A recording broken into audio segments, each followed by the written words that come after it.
Do'stlar, yaxshimisiz? Bugun sizlarga so'zlab o'tadigan tuxum chilash usuli.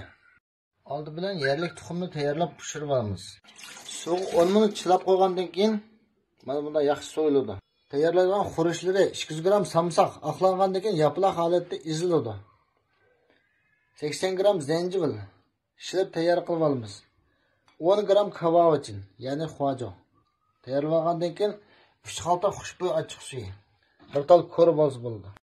Chilashdan avval pichoq bilan yengil shilvatgan chog'da ta'mi o'tkir yeyishlik bo'ladi.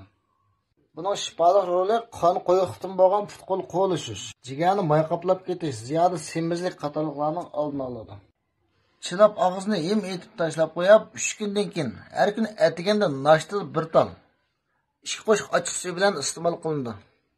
Kechda tomoqdan burun bir tal 2 qo'shiq ochiq suv bilan iste'mol qilsak, yaxshi manfaat qiladi. Yoqtirgan bo'lsangiz tarqitib qo'yinglar, yurak berib qo'yinglar azizlar.